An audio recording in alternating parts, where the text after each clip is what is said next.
First of all, welcoming all of you in the audience to this session on behalf of the Kerala Literature Festival, and in particular, welcoming our distinguished panelists, the Ambassador of Norway, May-Elin Stener, the Ambassador of Ireland, Kevin Kelly, and the High Commissioner of Australia, Philip Green.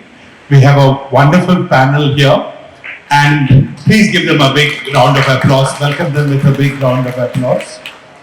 And as you heard from the announcer mentioned, what we thought this session will do is to discuss the state of affairs in the world, and in particular bring these three different perspectives from Australia, from Norway, and from Ireland. And I will pitch in with some thoughts, not necessarily official Indian, but my own, on what is happening in the world. And we will open up the floor for questions from the audience towards the end of the session. So this will be an overview of what is happening in the world. Wars, as you know, is raging across the world. The Stockholm International Peace Research Institute has said that there are over 129 conflicts which are raging in the world, the most important of which has been much in the news, the Russia-Ukraine war, what is happening in Gaza, the tragedy that we have seen unfold in Gaza. There is a ceasefire. As of today, news reports talk about how the people of Gaza are trying to clear the rubble from their destroyed cities to make their way back to their homes, many of them having undergone multiple displacements. Along with war, climate change is an issue which affects everyone. We are here we are meeting here close to the ocean. The ocean is rising. Kerala, this particular state, has been a victim to rising sea levels across our coastline. There have been some of the biggest floods in history in recent times in the state. There was a huge landslide caused by heavy rain, which resulted in virtually 3 villages being completely wiped out early last year. So Kerala itself has been a victim of climate change, and the world needs to get its act together. The world needs to do much more to try and prevent the consequences of climate change. Protectionism is a third strand that we will discuss today. Why protectionism? The world was moving towards freer and freer trade. We had created together the international community, the WTO, which was to provide uniform rules for free trade and an equal platform for everybody to engage with each other. But in recent times, there are a number of developments which have resulted in this movement towards free trade going back, being set back in a big way. At the same time, as far as India is concerned, we have a free trade agreement with Australia, which I believe is quite successful. And we have a recent free trade agreement with the EFTA grouping of countries, in which Norway is a very important partner. And there is an ongoing negotiation with the European Union, of which Ireland is a partner. So India continues to talk about free trade. I have to mention to my distinguished ambassador colleagues that this is a state where there is also a lot of opinion against free trade, but from the common man's perspective, where it says that where there are issues related to subsistence farming, issues which affect the livelihoods of the poor, you cannot uniformly apply principles of free trade. We will try and go into all of that. And lastly, the discussion on technology is not into the latest developments in artificial intelligence or the latest technological developments, but to look at the consequences of what is happening in the world. Artificial intelligence and robotics is resulting in large-scale joblessness. What will the young, especially of big countries like India, do when technology takes over, when there are no more jobs available? This lack of jobs is combined with a growth in informal sector. Today, more and more jobs are in the informal sector. The ILO estimates it as almost 54% across the world. And there it is very difficult to protect the rights of workers, to ensure legitimate salaries for each of the people who are engaged in that sector. So what are different countries thinking about the economic consequences of artificial intelligence or robotics? Lastly, depending on time available, we will also touch on migration, which is another issue which is very important to people of Kerala. There is a big trend of young people leaving Kerala, going abroad to study, and also to migrate, to settle there, to acquire citizenship and to become permanent citizens of those countries. So this is a matter of concern to a large number of people here in Kerala, and we will also discuss it. So this is the broad range of topics that we will discuss. I will quickly go to the questions, and I would like to start with the Australian High Commissioner. Philip, your foreign minister was recently in Washington, D.C. She attended the Quad meeting, which comprises of Australia, India, Japan, and the United States. This was the first official meeting to be held under the Trump administration after the inaugural. And there is an important statement which has come out from the Quad meeting, one of which talks in particular about no unilateral action to change the status quo. What are the implications of the statement? How do you see Trump 2.0? How do you see the Quad meeting? Well, thank you, Venu, and let me say that it feels like a long distance from Washington on the 20th of January to here in Kerala on the 22nd or 23rd. Here we are in our salmon shirts by these waters of the Indian Ocean that also lap the shores of my country, compared to the frozen north where the inauguration took place. Look, I think your introduction touches on many of the key points that are relevant to the question you asked me. We who live in the Indo-Pacific live in the most thriving economic region in the world. Geopolitical and geo-economic power have moved from the transatlantic countries to the Indo-Pacific. But at the same time, as we have unprecedented opportunity for our countries, and gosh, isn't India an example of a country taking advantage of those opportunities? At the same time as those opportunities are there, we face the most challenging strategic circumstances that we've faced in our country since the Second World War.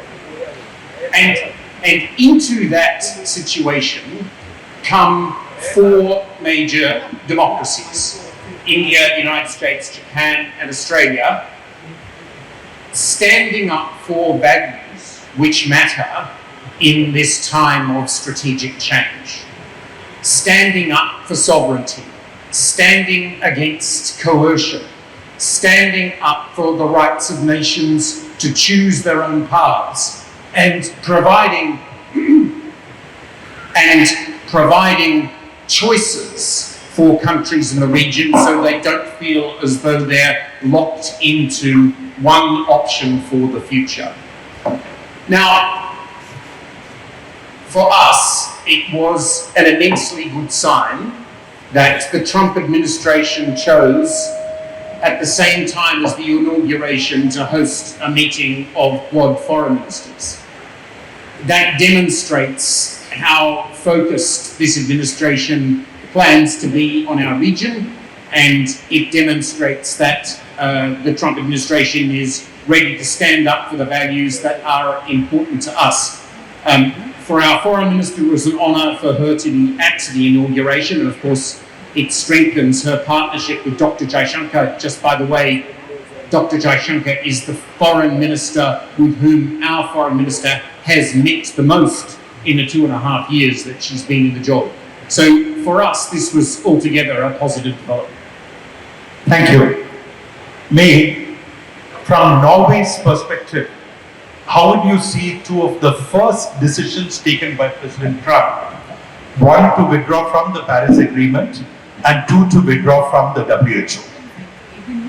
Well, thank you for that question. Let me also say that I'm so pleased to be here at these shores, at this festival, having interesting debates, hearing about new interesting books, getting a lot of tips on what to read, and having these very interesting discussions. And in these times, it is important that we sit down and talk and discuss also solutions. US is also Norway's closest ally. We are in NATO with the US. They are. It's also an ocean between us only. So we have regarded them as our ally and protector. We are still hoping that it will keep on to be like that. But on the other hand, Norway is a small country. We are very dependent on the multilateral structures. We are vulnerable and we are very dependent on the rules-based global order that has been built up over the last 80 years since the Second World War. And therefore we are quite worried about the signals that are coming in terms of withdrawing from the Paris Agreement, withdrawing from the WHO. Those are both crucial organizations that we need in order to together combat the crucial challenges that we face. We all know, and we even see here in Kerala, how the climate change is affecting us. We also see it up in the Arctic, which is part of Norway, where it's happening even more rapidly than anywhere else. Up in the Arctic, the ice melting is and the climate change, the rising of the degrees are happening 5 to 7 times quicker than anywhere else in the world. So these are challenges that affect us all. I also visited the island of Svalbard last year, and I saw Indian researchers sitting there and looking at what is the effect of the ice melting in the Arctic on the monsoons here in India. And there is a clear effect. And that just shows me that we need to stand together in the multilateral structures to find the solutions to this. And in that picture, of course, it's worrying that we are not having the biggest player with us, and that the US is withdrawing from the Paris Agreement. On the other hand, all other countries are still in the Paris Agreement, except for the US. It's Libya, Iran, and Yemen who are not part of it. We are all a part of the same agreement, and I have heard nothing about anyone else wanting to withdraw. So we still stand together and want to do this work together. Climate change challenges are more imminent, but it's only 3 years ago we were in the middle of pandemic. Also showed the need for us standing together on health issues and health crisis. So of course also there is a need for the World Health Organization. We will continue to work for this rules-based global order that we have created. Kevin, your thoughts on these topics? Great. Well, first of all, like my co-panelists here, I want to say how excited I am. I haven't been in Kerala for over 22 years when I visited from Africa on a trip to Tiruvananthapuram and Kochi. So it's such a pleasure to be back here in this beautiful place. I haven't even got to see the sea yet, but I'm looking forward. Also great to be with Venu because we served together in the trenches in The Hague as ambassadors. I was ambassador for Ireland and Venu was in the Netherlands, so it's great to be with you.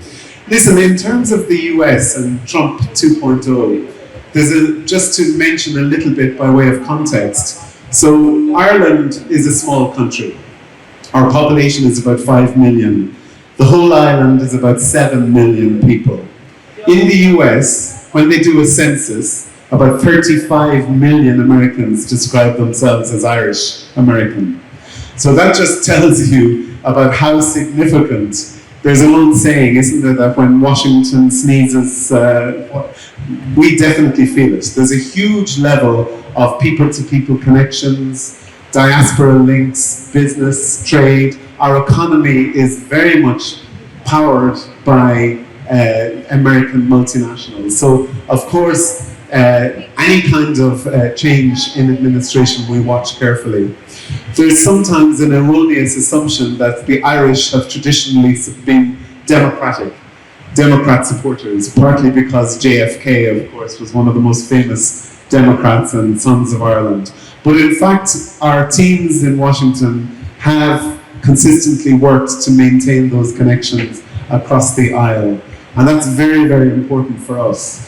I think, of course, like May-Elin said, it's a major concern with this withdrawal from multilateral rules-based order. Ireland, as a small country, relies on that. We're a small, neutral country. We're the last stop on your way to America when you're in Europe. So for us, as a small, neutral country, we rely on international order in terms of rule of law, in terms of multilateralism. So any retreat from that is regrettable. I think that we're going to have to tread our way. We will, of course, be working very hard to maintain the same kind of relations that we have with the new administration that we did with previous ones. And I would just, I suppose, take some faith from the first Trump administration, where there was an awful lot of disquiet as well at the time.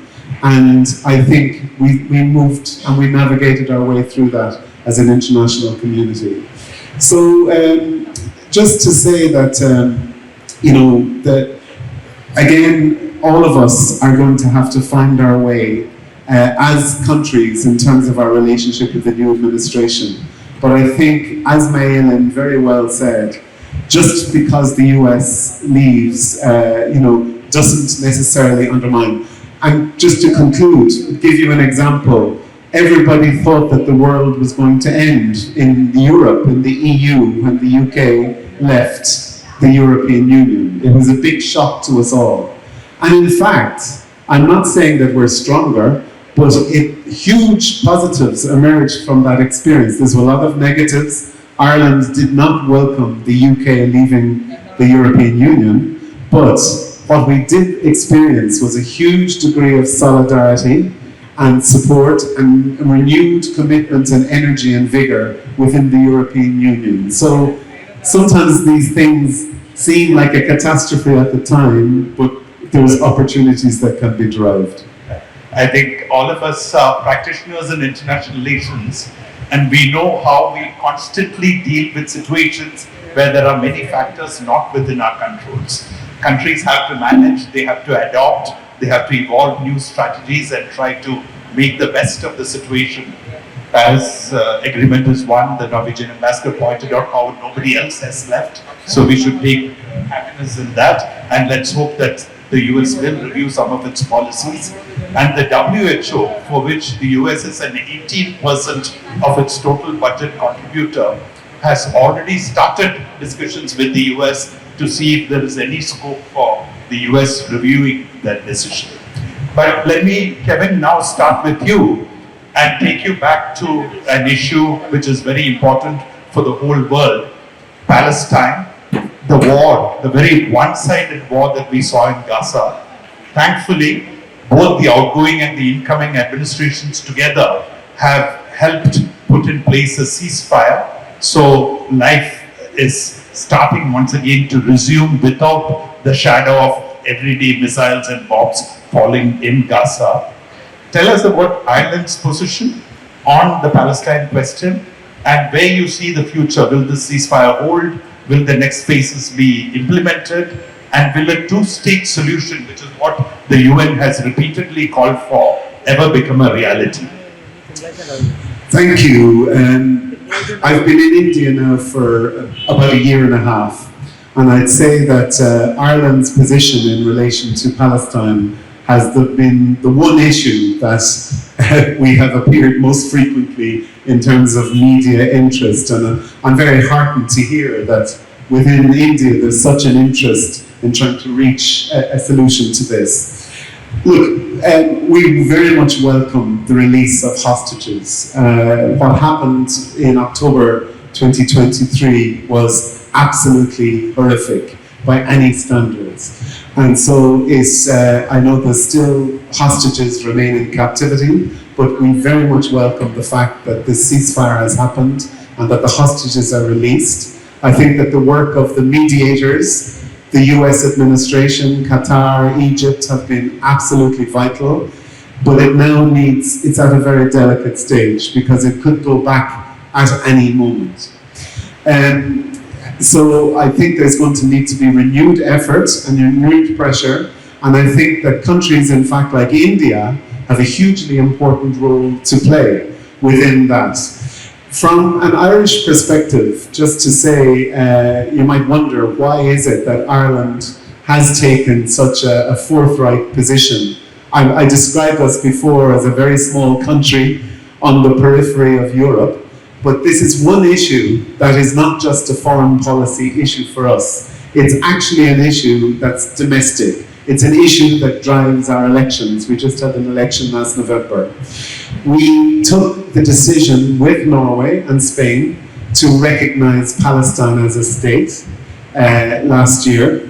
And that was done not lightly. It was done because we felt that the situation that was in such a perilous state that we needed to, in order to reinforce the two-state solution, we needed to make a strong public political gesture about the recognition of Palestine. We have also taken some other actions which have, of course, angered our Israeli friends. And sometimes this has been mischaracterized by mischievous forces as being anti-Semitism or anti-Israel. Ireland has always had a very strong position in terms of the two-state solution, the need for a viable, safe, peaceful Israel state living alongside Palestine. But what we have seen in terms of the reaction to the Hamas attack, with over 46,000 people killed, with a humanitarian disaster in Gaza that is going to take years to recover from. What we've seen in terms of settlements, illegal settlements that are judged illegal by international law, is something that we have to take a stand on. It's not something that's just one niche political view. It's a view that's held by every single political force in my country. Now, and unfortunately, the Israeli government made the decision to close down its embassy in Dublin. We're diplomats, all four of us on this stage, and I think all of us who have lived around the world know that diplomacy is about talking. Now, we have not ended diplomatic relations with Israel, but we consider it very unfortunate that Israel chose to close its embassy in Dublin because it's not happy with the positions we've taken. We will not close our embassy in Israel. We want to maintain friendly relations, and we want to work towards that two-state solution that you mentioned. Thank you. Thank you, Kevin. Ireland also, please give a big hand. I think there's a lot of support here for the Irish position. Let me also mention that Ireland joined South Africa in taking the question of Palestine to the International Court of Justice, and it has been a matter of personal disappointment for me, and I've written an article on this saying, why was India not there? India doesn't seem to be as forthright and in front of the battle for securing Palestinians their rights as it traditionally has been, and of course India also recognizes Palestine as a state. Can I just say something about this before you move on, because again there's some misunderstanding. So yes, you're right, Ireland filed a declaration of intervention at the International Court of Justice in The Hague that we know so well in support of South Africa's case. That does not mean that we're joining South Africa in the case. It means that Ireland, as a concerned states party, wants to submit our views in terms of the interpretation of the Genocide Convention. But again, there's some misinformation that goes around that Ireland has accused Israel of genocide. So I just wanted to clarify that point. Sure. Thank you. Thank you. May, Norway has the image of being a peacemaker. Norway tries to, as a small country but a very dynamic country, intervene wherever possible, help wherever possible, mediate wherever possible, and be a peacekeeper or a peacemaker. How do you see the Palestine conflict? How does Norway see the Palestine conflict? And even more important, the Russia-Ukraine conflict. You are an immediate neighbor of Russia. Well, let me start with Palestine, since my Irish colleague just talked about that. And I see here among the audience there are a lot of young people, and thank you for coming and listening. But there are also a few who were old enough in 1993 to remember the Oslo Accords.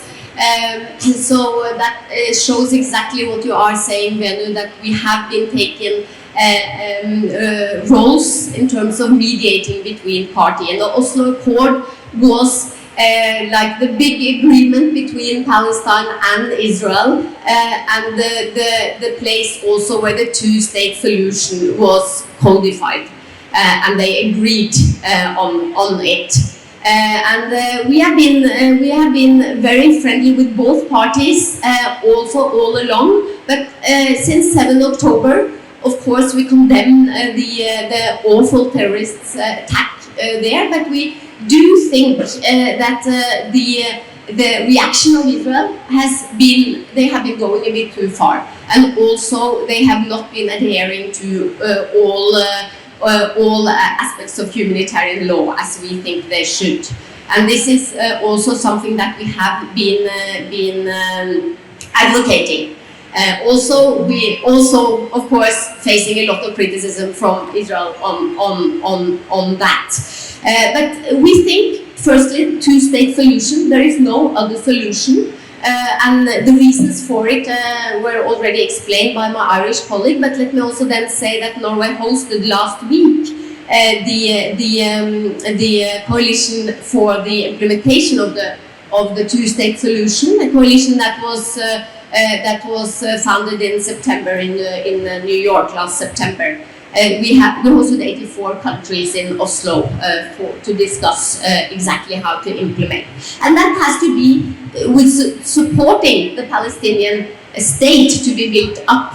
And in that, you mentioned the ICJ, I would also like to mention that very late last year, there was a decision taken by the UN, and it was initiated by Norway for the ICJ to look at Israel's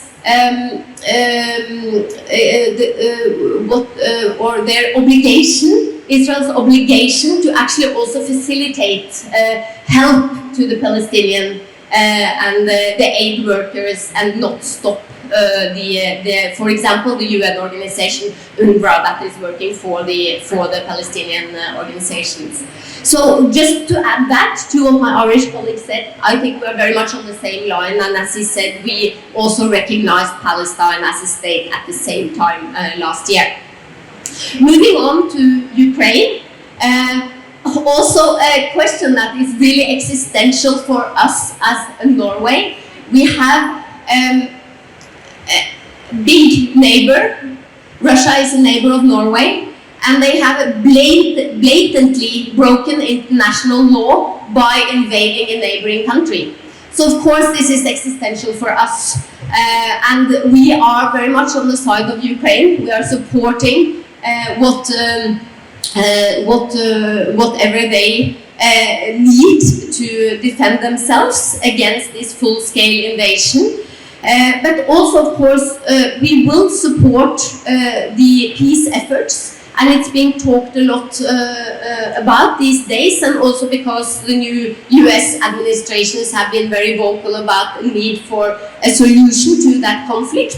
We very much support that, but also we think that Ukraine is the country that has been invaded here. They are the weaker party. We have to look at what they think, and we have to support their suggestions for solutions and their way to peace in this conflict. And we will do, and we have done in several aspects, like for example, exchange of prisoners, and also getting kidnapped children out, and things like that that we can also do in the meantime while the war is still going on. Thank you. So turning back to you, any thoughts on any of these issues? Also, you spoke about the Quad as 4 democracies coming together. It is widely known that the elephant in the room there is China. I mean, Quad countries do not consider themselves an alliance of any kind, and I don't think anybody wants to provoke a conflict with China. But can the rise of China be managed in the Indo-Pacific context? And then going on to climate change, there is a very important agreement between Australia and India recently on the energy transition, on developing more areas of renewable energy. Could you explain to the audience what that agreement is all about and how important it is? All right, where to start? The position of the Australian government is not quite the same as those of Norway and Ireland, but some really important points here. First of all, May-Elin talked about humanitarian access and the need for aid workers to be able to do their job in safety and for aid to get through. Vitally important. We have been deeply concerned by the way in which the war has taken place and the level of destruction, the number of deaths, particularly those of children. That is a terrible humanitarian catastrophe. Israel has the right to defend itself, but that has to be held in balance with the humanitarian interests of the people. And we're all agreed that there is only one sustainable long-term solution to this, and that is a 2-state solution where the Palestinians get their own state and where Israel can live in security. Without that, we will be dealing with these sorts of problems for a very long time. We talked at the start about the fact that in our region we face very challenging security circumstances. May-Elin has put it very well in relation to Russia and Ukraine.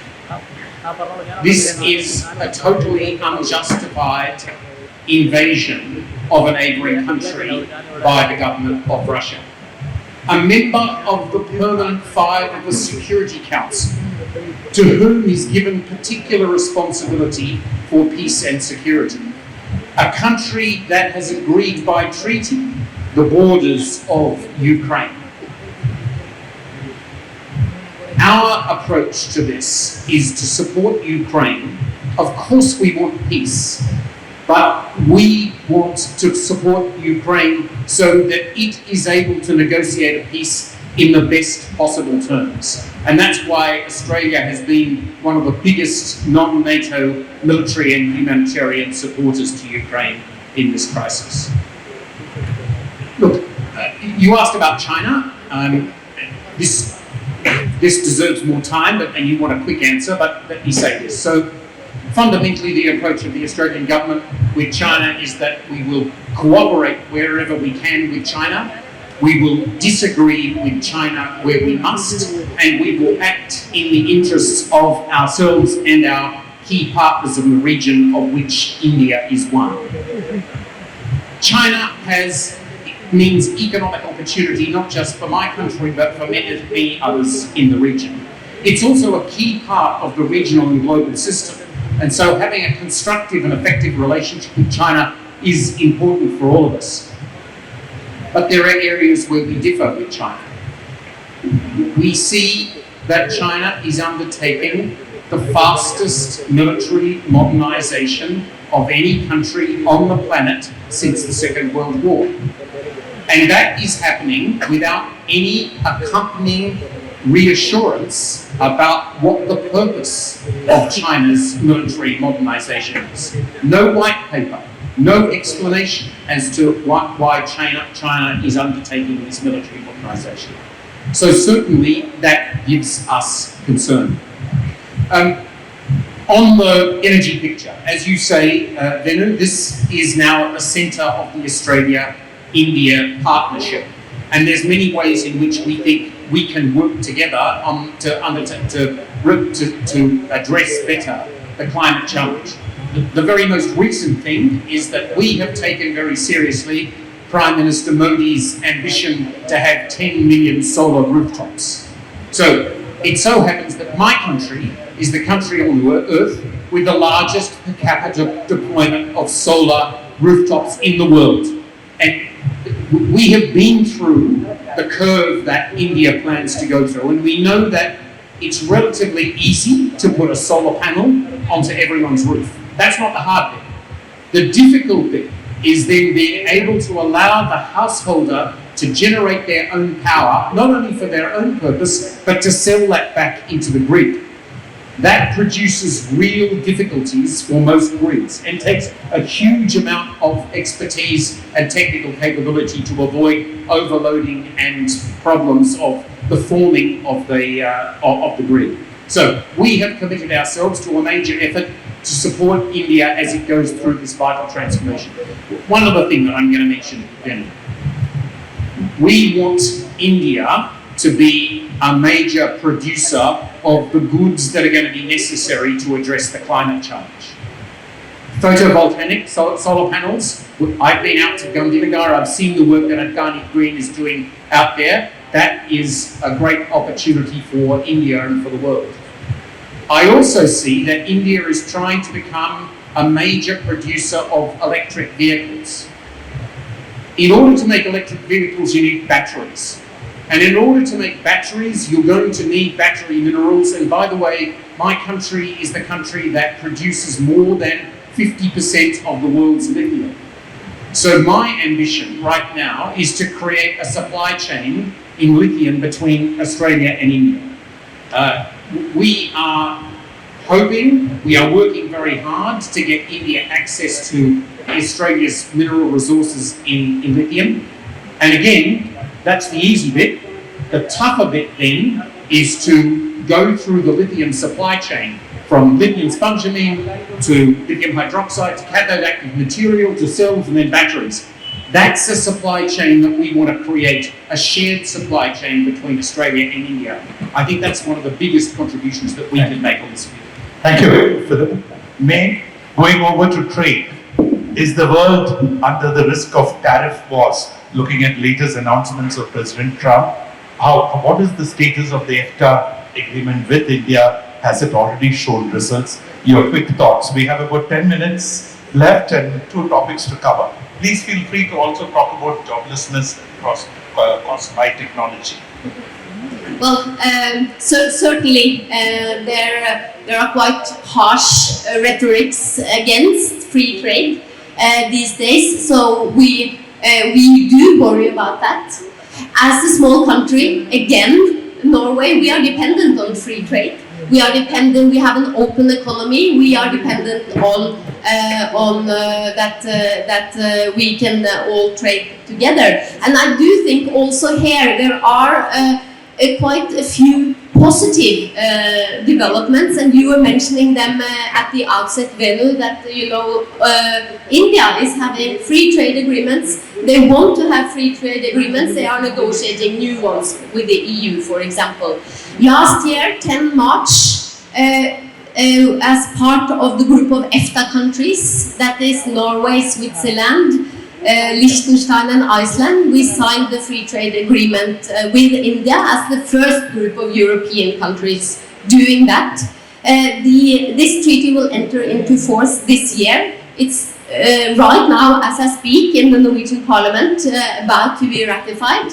And I believe the same is the case for Switzerland and the other countries as well. So this will happen.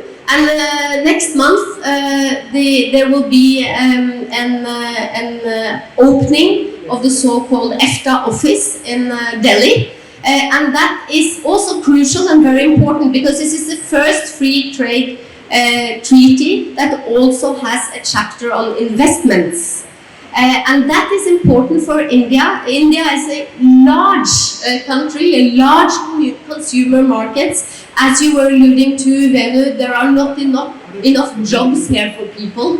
And then the investments that are coming are as important as the trade. For us, the trade is important, but also the investments are important. And my Australian colleague Philip was talking about green transition to the green economy, which is so needed. If India does not do that, we will not reach the Sustainable Development Goals, the climate change goals that we have. So we all need to chip in and support. Norway is smaller than Australia.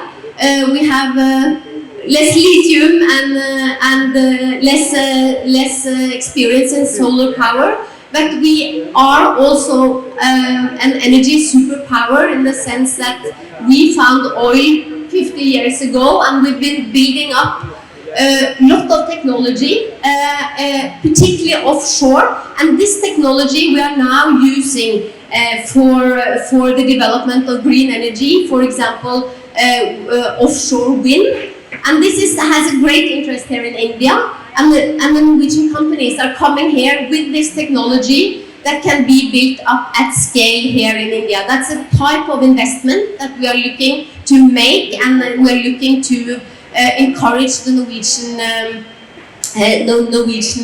companies to make, and will be a direct result of this treaty that we are now having, and which is a very good development in terms of trade, and lets all other countries and as many countries as we can stick together and also work for that, because we are still dependent of each other. Thank you. Kevin? Thank you very much. Look, Ireland strongly believes in free trade. We have gone from being the poorest country in Europe when we joined the EU in 1973 to today being the country with the highest economic growth. And that happened because we're a part of a common market of 550 million people, 600 if you include the UK that we have access to, and so we are a strong proponent. We want an ambitious EU free trade agreement with India. We are, like India, I think a little bit frustrated with the time that it's taking, but we recognize that it's very important to take the time to get it right. We want to have not just the low-hanging fruits, but a very ambitious agreement that's a win-win. As an ambassador for Ireland, our current trade is not bad. It's about 10 billion euros per year between Ireland and India. With a free trade agreement, we believe we could double or quadruple that. So we see it as a real win-win situation. We believe that compromise is going to be necessary on both sides. And I think finally to say, this is a big year for India-EU. There's a new set of European commissioners. They call it a college of commissioners. The first trip they're doing is to India. We're hoping for an EU-India summit this year. And then I'm hoping for the hat trick that we will also have an EU free trade agreement with India by the end of this year. Thank you, Kevin. Philip, the India-Australia free trade agreement, and it has some interesting provisions on migration, easier visas, etc. Would you like to speak about the Indian community in Australia? Well, I would, but let me go to the trade piece first. So, our free trade agreement, it's only partial. We're still working on the rest of it, but it's produced huge advantages for both economies. And let me talk about the Indian side. So, over the last 5 years, India's exports to the world have gone up 35%. Not bad. India's exports to Australia in the same period have gone up 66%. So India's exports to Australia are growing nearly twice as fast as India's exports to the rest of the world. That's great for India. It's also very good for us. We see this country as one of the real drivers of growth in the Indo-Pacific, and we're investing a huge amount of money, about $200 million, in building capability to be able to make the linkages between Australian business and Indian businesses. At the same time, the Indian diaspora in Australia is a major part of our bilateral relationship. There are now 1 million people of Indian origin in Australia. That might not seem very much to the Indians in the audience, but let me tell you, that's a lot in Australian terms.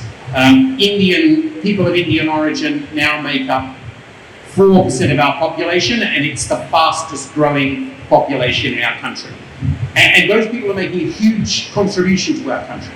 And the Australian census statistics tell us that a person of Indian origin is twice as likely than anyone else in our country to hold a master's or further degree. A person of Indian origin is 1.6 times more likely than anyone else in our country to open their own business.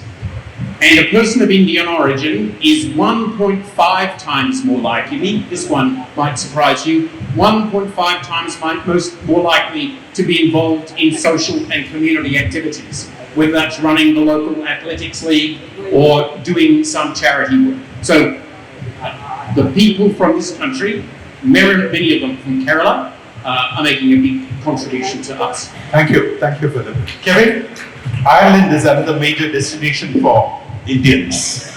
It is, and in fact, if you're sick and you have to go to a hospital or a doctor in Ireland, invariably the nurse is from Kerala, or the doctor, or your anesthesiologist. So we hugely rely on people from Kerala. So we have now, we're a smaller country, but we have it's close to 2% of our population are Indian. And just on this point, because, and again, just a little bit of experience from us. When I left university, the only thing you could do was leave Ireland. There were no jobs. We talked about joblessness. The economy was down, and there were very limited opportunities. We have a long history in Ireland of emigration. Ever since during the colonial period of famine, when 1 million people died, and 1 million people starved in Ireland, and 1 million people emigrated. So we have a long history of emigration. And when you're sitting here in Kerala, Venu, and you look at the exodus of people coming to my country, who we welcome with open arms, and we're very happy to see them come.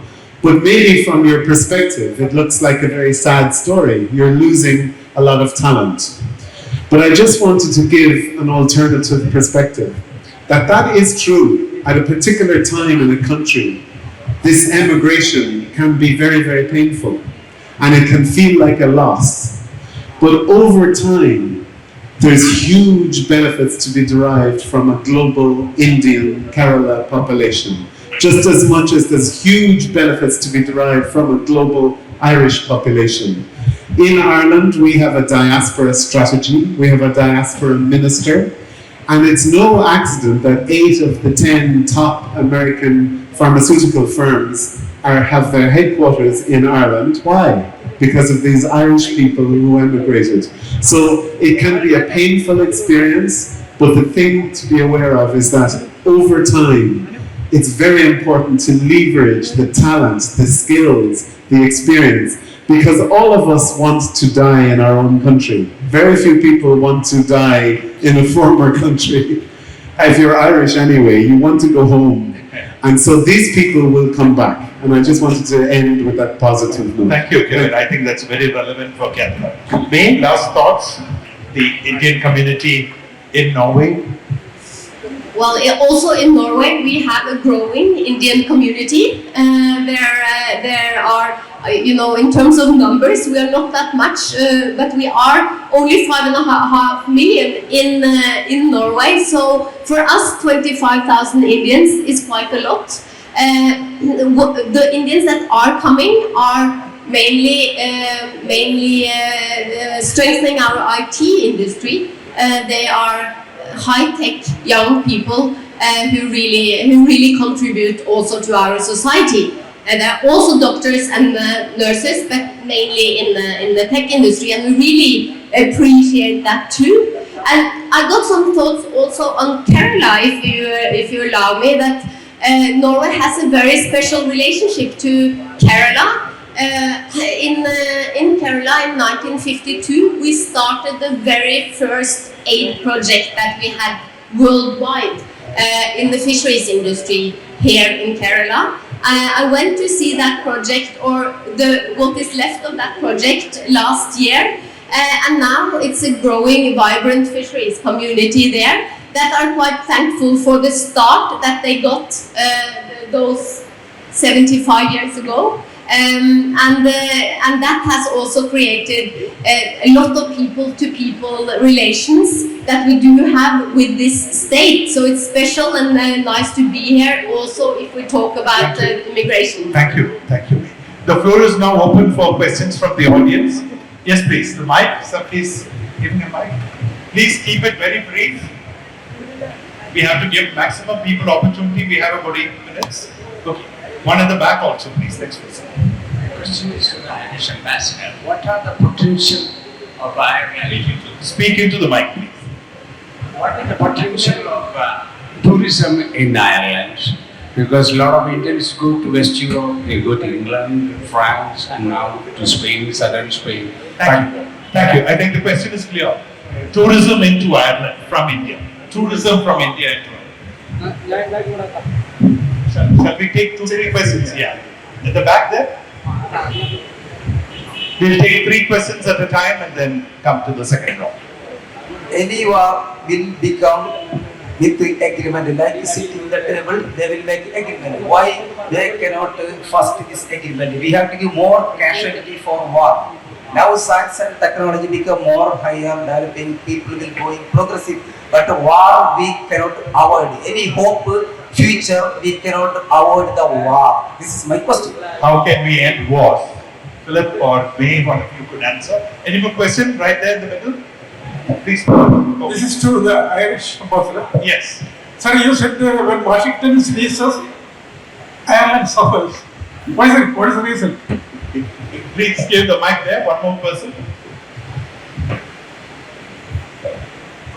So this is something for the future. I just wanted to understand what's going to be the concept of nation states with all the protectionism, border recalibration, AI, technology, and Understood. Thank you so much. So two questions for Kevin.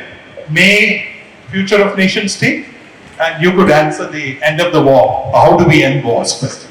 Kevin? Okay, first of all, in terms of tourism, we are very happy that more and more Indians are coming to Ireland and they're discovering. I have always been surprised when I come to India that most Indians I meet want to go to Switzerland, which is of course a beautiful country until you've come to Ireland. So, but I'm joking, but there's much more people coming, there's lots of opportunities. One of my big challenges is that we as yet do not have a direct air flight route from India to Dublin, but that's something which is one of my ambitions for while I'm here to make that happen, but the numbers are increasing. The other gentleman who said, I was joking about when Washington sneezes, we catch a cold. That's an old saying said by somebody more clever than me. What I meant there is that, of course, there are going to be strong implications for policies, decisions made in Washington that are going to affect not just Ireland, but within the EU in terms of tariffs. So this is going to be a big issue for us to watch. For Ireland, as I said, a huge amount of our economic success has been for US multinational companies setting up their headquarters in Ireland. They've done that for various reasons. They've done it because we have a generous tax regime, but they've done it for other very important reasons as well. An English-speaking country, access to the EU market. Of course, if some policy decisions were made in Washington that made that model difficult, that's what I mean. It would have negative implications. Thank you. May?